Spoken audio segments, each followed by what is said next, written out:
Every moment that I'm dreaming is dangerous. Buried deep inside is what I can't comprehend. Seeing past what is so obvious, not so obvious. Growing pains, switching lanes comes with blind spots. For too long, I clocked out and thought that time stopped. You see the seconds make up minutes and minutes make up the hours. Smart decisions make the man, that's what I gotta watch. What's up to the homies? We here again, episode 2. Not so obvious. We got a good one today. Before we start, we must address AnGele's new shoes that she has on for this episode. Oh my gosh. I want to. So these are loafers. These don't have the golden heel. This doesn't have the Wizard of Oz. Golden heel. This doesn't have the golden heel on this one, right? This one just is the flat shoe. And what does the flat shoe mean here, AnGele? Well, it's comfortable yet stylish. I was trying to go with the blue, and it worked well. A little chain though to keep it, Keep it chained together. We'll go with that. You saying you locked in. So Yeah, the chain is locked in. I love it. You're so churchy. Letting go of the chains of you. We're chain breaker.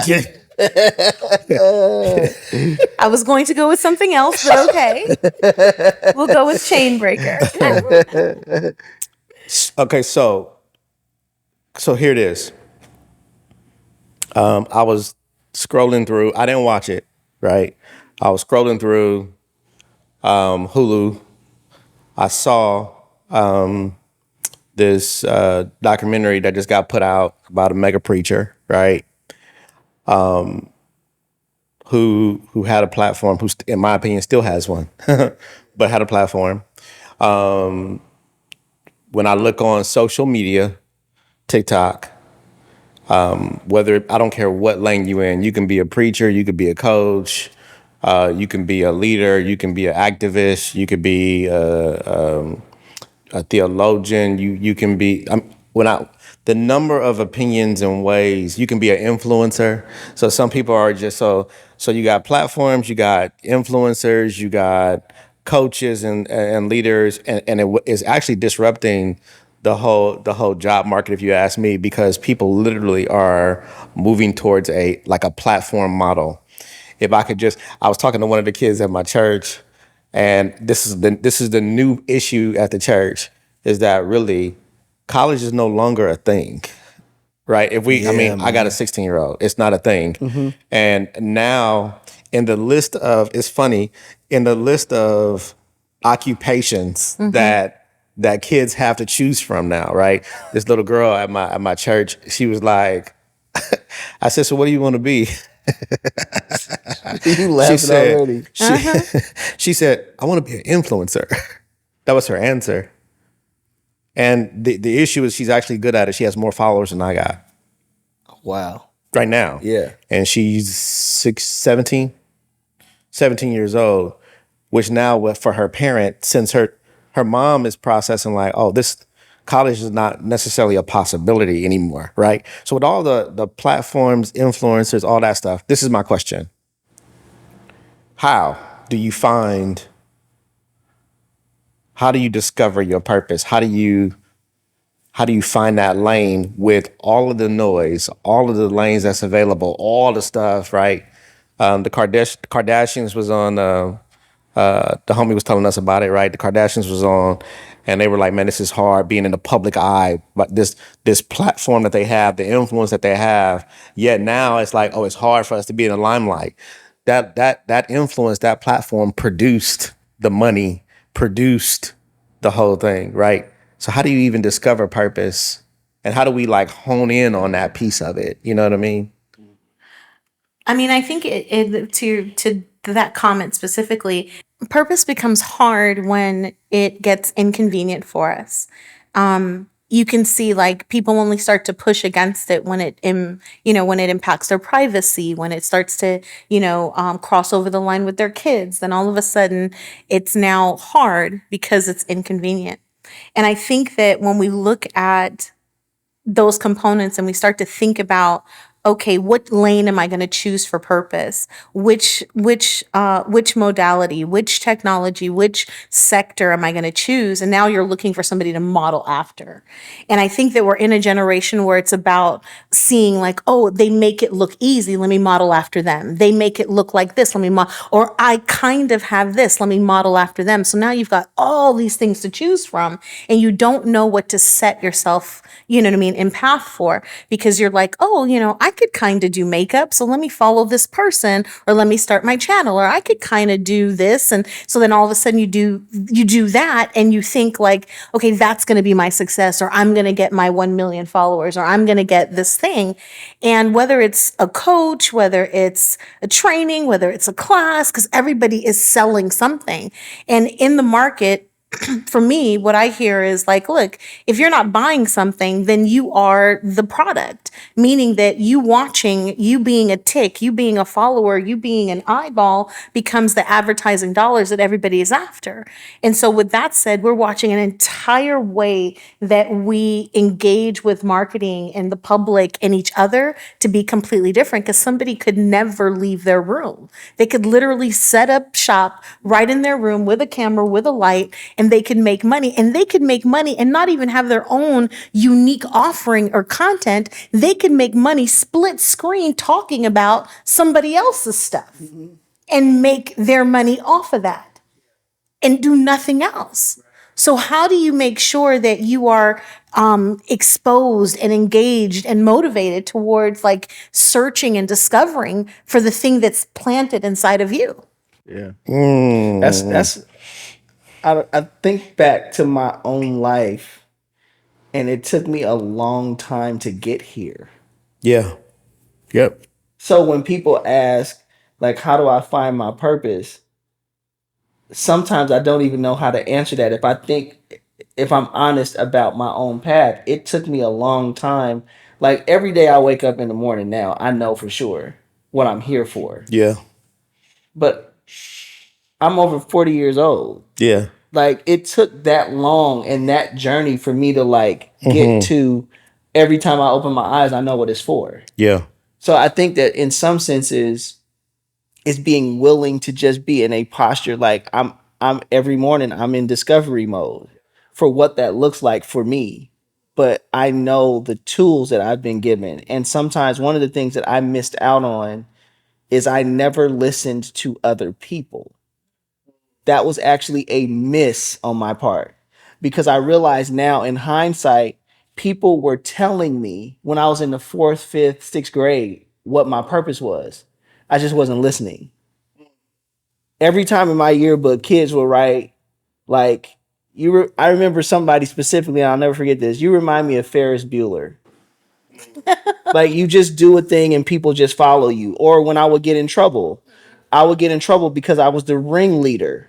I wasn't the one making the jokes, but everybody wanted to make me laugh. It was always a thing where it was like, no matter what I was in, it was always leadership. It was always influence in some kind of way. And it was always in a space where people wanted my approval or wanted to, you know what I'm saying? So there was a way that I could talk and people would respond and all of that. And now it makes absolute sense. But people have been telling me that my whole life. I just wasn't listening. So I think one of the greatest tools that we have of discovery is feedback from other people. And a lot of times we leave that out because people will tell you who you are. You know what I mean? When I first met you, I knew what you were. When I first met you, I knew exactly what you were. And a lot of times we don't listen to it because we're so fixated on somebody else's purpose. Right? So I think what I learned was listen to people. I can't remember who I was listening to, but he's an amazing thought leader because I listen to him all the time. You guys would know him if I showed you a picture. But he was saying a lot of times clues to your superpower is listening to other people and how they experience you.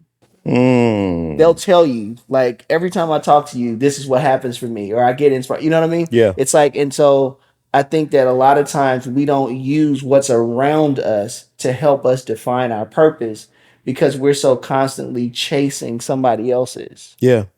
Yeah. I mean, I think what you guys are saying is like, it's super potent. And whenever I listen to stuff, I always go, okay, like, where do I do this?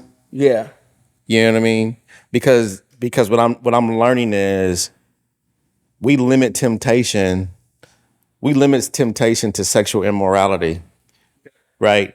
But we don't expound, or we don't expand temptation to be the temptation of being liked by everyone, and the impact of the like button in social media on my personal emotions, and how that like completely steers and directs to where the phone and and even the way I position my phone is based on what I've seen other people get likes for.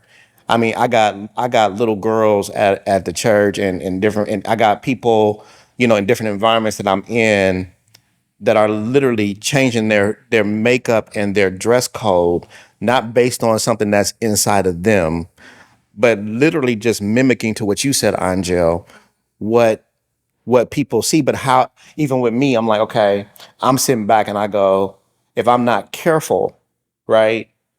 There's a It's almost like either going to Cheesecake Factory and trying to pick something off that menu of 100 pages.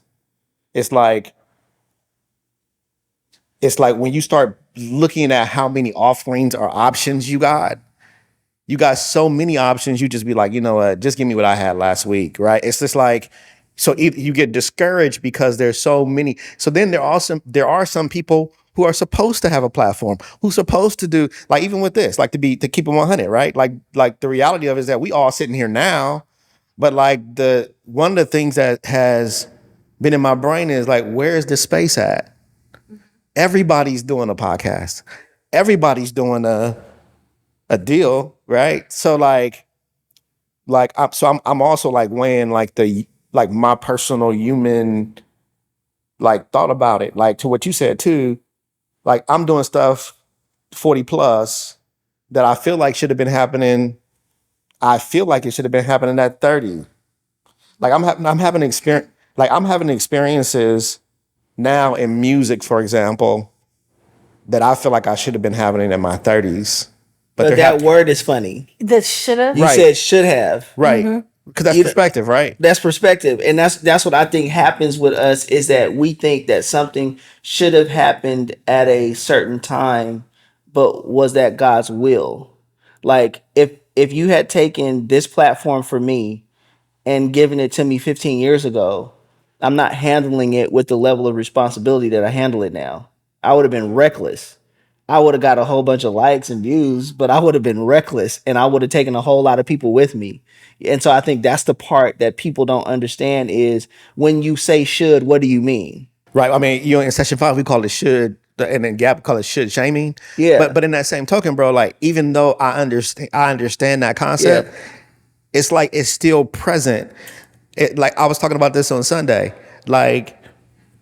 Like no matter what happens in my life, I know what I'm called to do, but there's how do I fight this other voice, right? Because this is I'm saying temptation takes on the form of this thing, man, where I'm trying to focus on, okay, this is my lane, this is my lane, but then you're looking over here and you go, But that's discipline. That is a commitment to discipline, and that's a daily grind.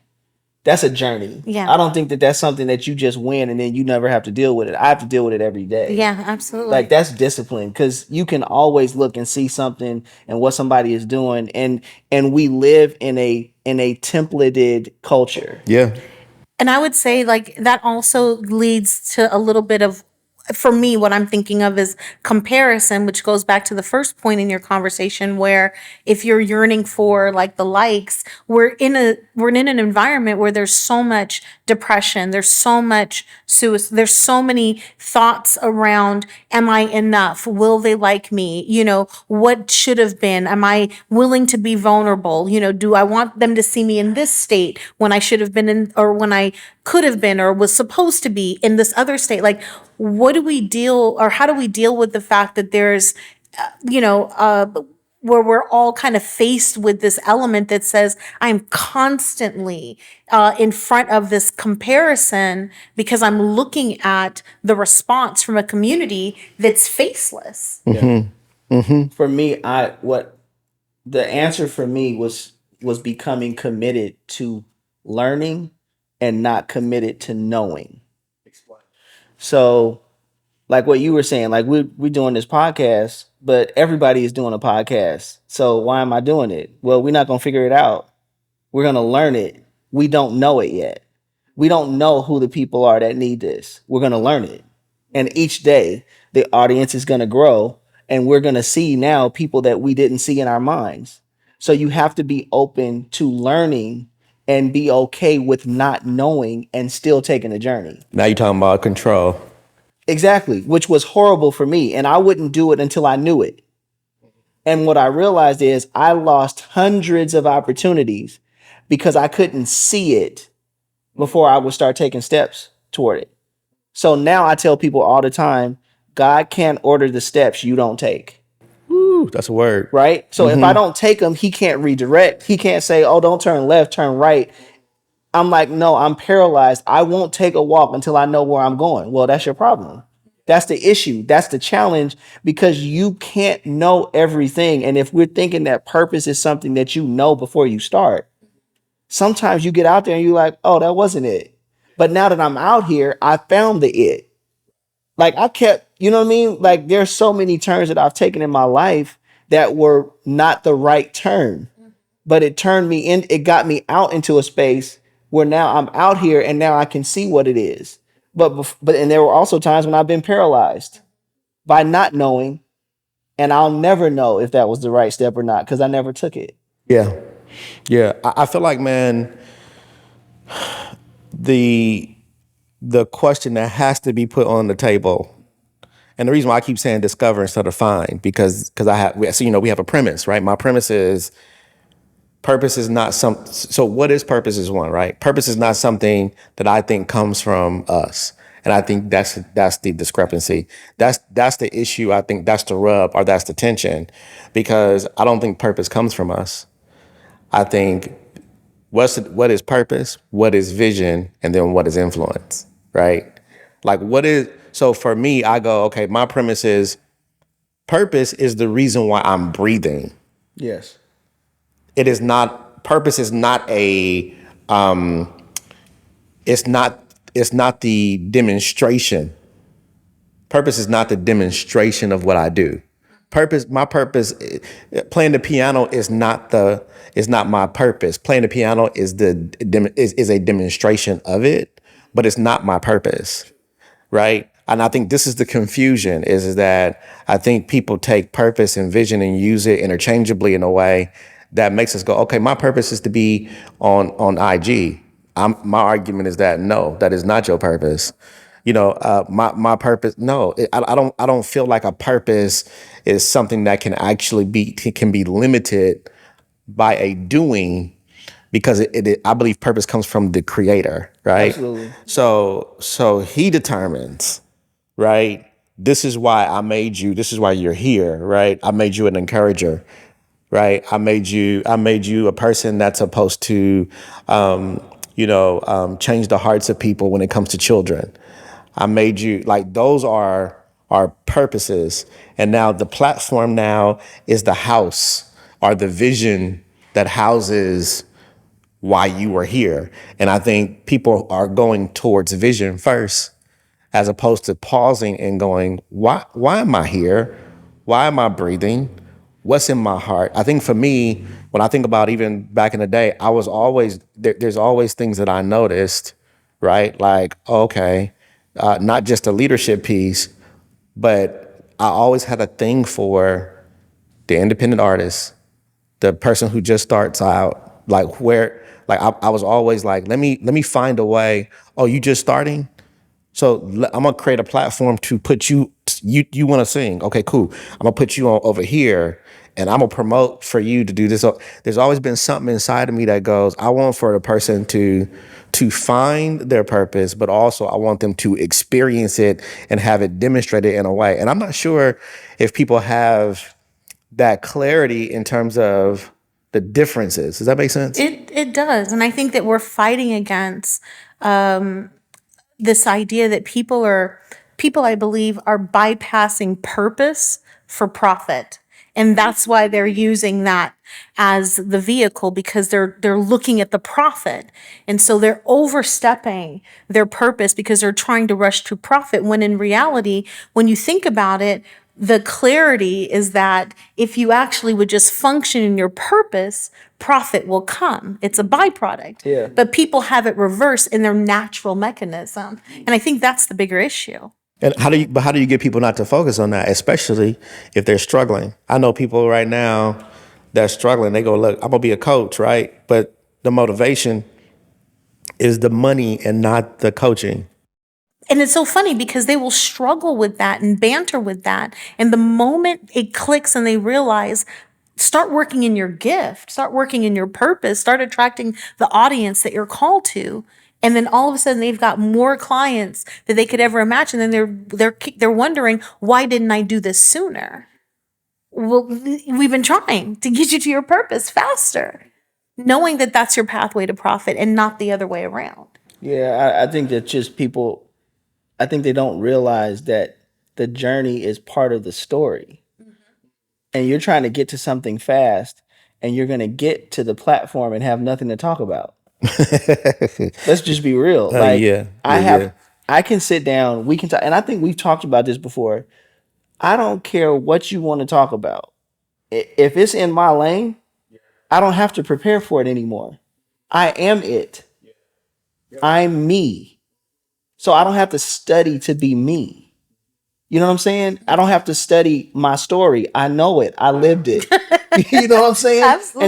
And so I got to a place where I think there was a whole season in my life where I was trying to figure out how to be somebody else. Like I had constructed in my mind who I wanted to be versus just being me.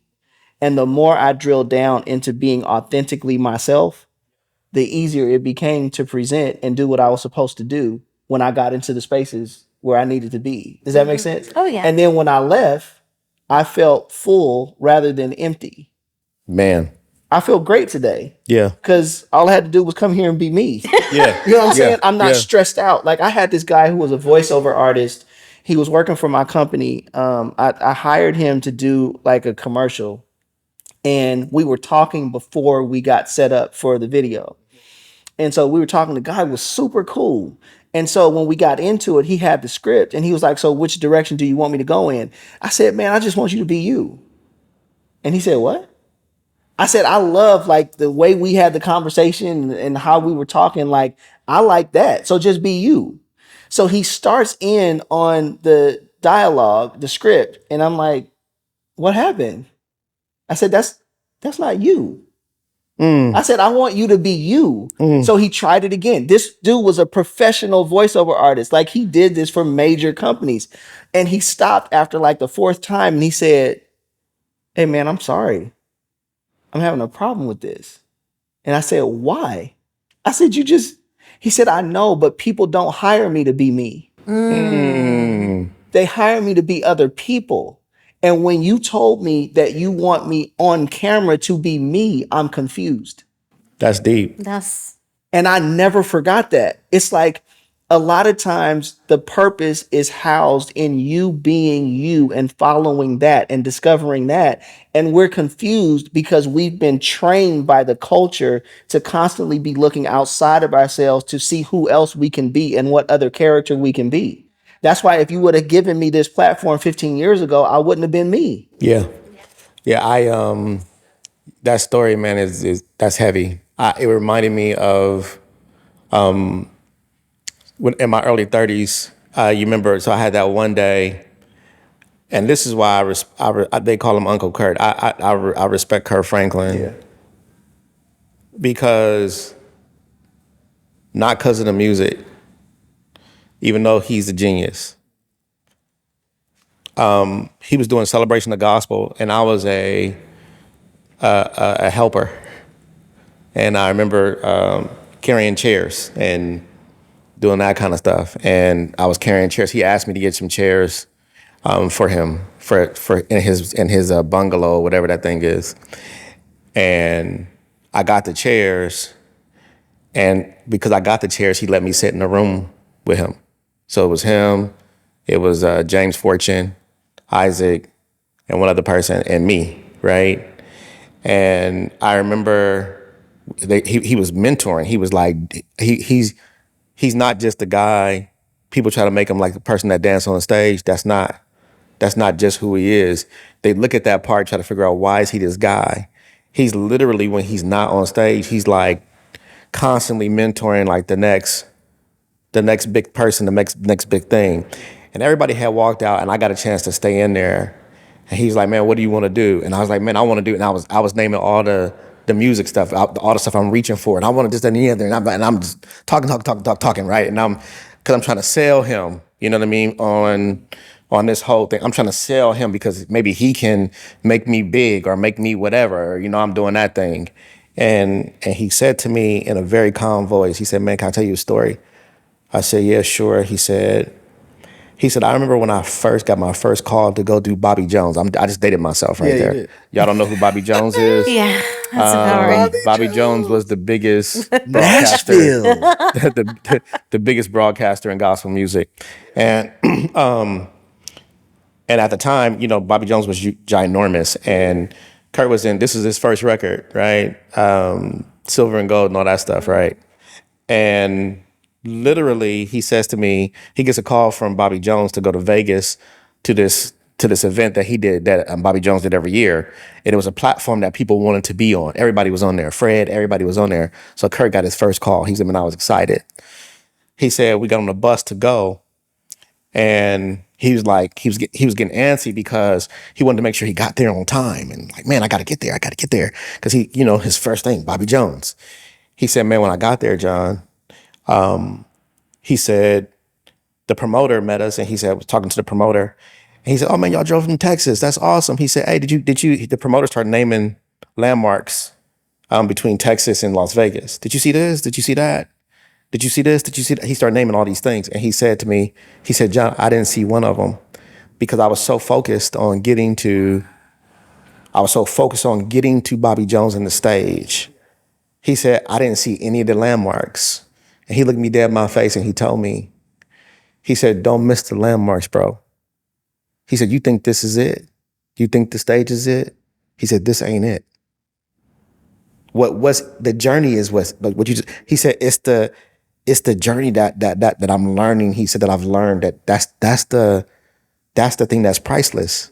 Right. And it's funny, like, I teach people all the time. I'm going, man, somebody tell me, at the end of Ecclesiastes in scripture, Solomon says it's all vanity. Yeah. The issue with that statement, the issue with what Kurt said is, I feel like your brain goes, "It's easy for you to say," right? Solomon goes, "It's all vanity," and I read that and I go, "Of course you would say that. You got it all. You did. You've experienced, You experienced all of Yeah, it. You yeah, did yeah. all of it, Yeah, right?" yeah. So it's like, it's when you're on this side of purpose, the journey side of purpose. How do you have enough wherewithal, enough inner strength to even value the journey? Because it's easier to say that when you get to the destination, that the journey is everything. But how do you learn to value the journey while you're in it? Because when you're in it, you have feelings of being behind, feelings of, all the things. And I would say that it's because a lot of times, especially when we're looking at that scenario, we're comparing our beginning to somebody's end. We're comparing we're in different stages of the journey or the process, but we're looking at people that are in completely different chapters and seasons of their lives. So how do we navigate that in a way so that we don't lose ourselves in that process with not appreciating the journey? One of the things I think also that helps us is that when you realize that, just like in that scenario, like a Kirk Franklin or someone who's at a particular level, when you look at your own level and you're comparing it to him, you fail to realize that to someone else, you're their Kirk Franklin, right? To someone else, you've made it to a stage. It's, to someone else, you have all the pieces. You have followers. You have a group. You have people who listen to you. You've got singers. You can play. So all these things that you have, you then begin to minimize and negate it for that moment of comparison, or that moment of where you are in the journey. So I think the pause there of what it means to enjoy the journey, look at the landmarks, look at the process, being yourself in it. I mean, those things to me are so key, because I will get lost and distracted constantly looking at others and not pausing enough in where I am. Yeah, that's something that you said, brought to mind some things that I've discovered even uh, in my life as it relates to purpose, and I never saw the link between purpose and gratitude. And a lot of times in your purpose discovery of your purpose, it requires being present, because you'll miss the landmarks. Well, what keeps me anchored in the present? Gratitude. If I'm walking in gratitude and I'm celebrating every day, even the small victories, if I'm celebrating that, then I'm finding the clues, because I'm not so absent-minded. I'm not so gone from the moment that I don't see the landmarks that are right in front of me that are pointing towards the next thing for me. You see what I'm saying? So the more present I am in today, right now, the more God reveals to me what this is for, what I'm for, what I'm for in this space. And you start accumulating the details almost like a puzzle. Each day is a piece. But if I'm missing the pieces because I'm not present, because I'm looking for the full puzzle, I don't even have the equipment. I don't have the pieces necessary to put it together, because I'm constantly looking at the front of the box. You know what I'm saying? So it's like that kind of, I think, purpose and gratitude, because you can't see purpose when you're complaining. You can't see purpose when all you see is what you don't have. You know what I'm saying? Like I'm talking to my son about that, just in terms of projects that he has on deck and things that he wants to do, and partnerships and people that he's working with. And I'm noticing this trend in current generations of the inability to see how blessed you are in the present, even though it doesn't look like what you want it to look like. And I think we all fall victim to that. Yeah. Like I'm struggling to see the richness of this day, because it doesn't look like what I wanted to. My bank account don't look like what I wanted to look like. I'm not living where I wanted to look like. So where's the gratitude in that? And when you miss that, you miss Absolutely. clues into your purpose. So I think gratitude opens you up to clarity. Yes.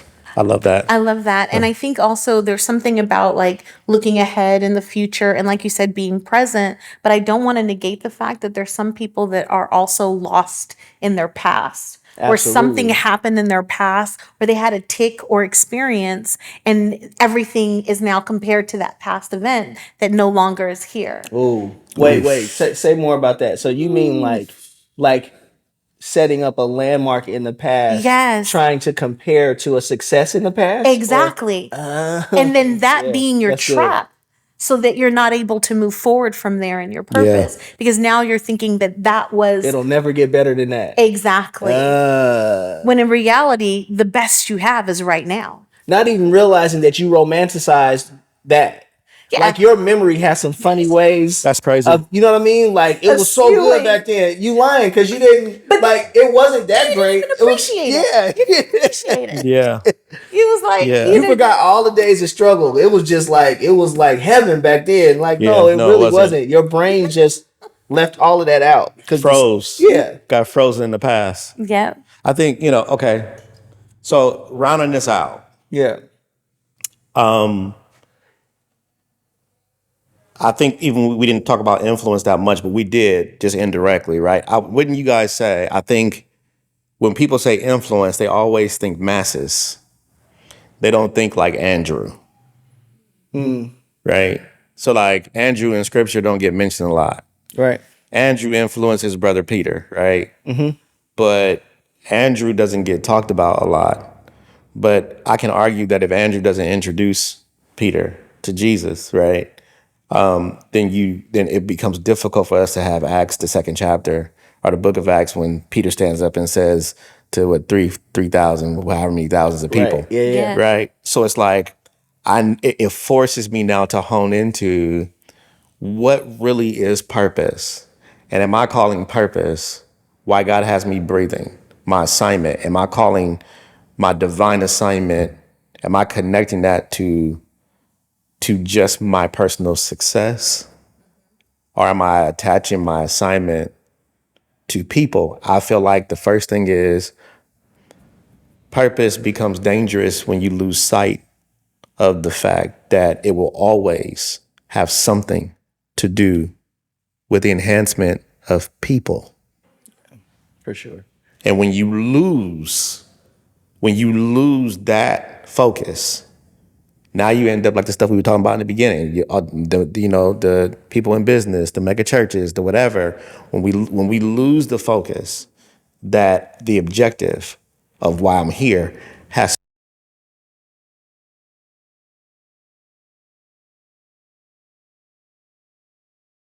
Once I have purpose, right? I think one other enemy is when I hear it, how come I don't do it, right? I feel like so like inspiration, we discount inspiration. We get inspired to do something and we don't move at the speed of inspiration, That's good. Yeah. right? That's good. So then, inspiration, I believe, comes from God. So you get inspiration on something and then you get distracted by something you saw on social media. Now your inspiration is switching up and changing. Now you're filtering what you're getting from. You already got the inspiration, so just go do that. Now you're comparing it. Like I know I got. So now you're questioning. I got inspired this moment, and then as soon as you see that somebody else did something similar, you're like, was it really? Was it really? Was that really it? Was that as opposed to going with the inspiration when you got it right and noticing that piece of it? I feel like all those things are just some really practical. What are like two more practical things we can give? Like this is how you discover your purpose, right? What would you guys say? Jill, you give me one. Right, you give me one. So I would say, in terms of discovering purpose, is you said it already. It's in the action. It's in the execution. You discover it the more that you're in the doing, and when you're in the doing, then you're in relationship with others. People can contribute. You'll get the feedback. You're in community, and then all of a sudden, it'll begin to build your confidence.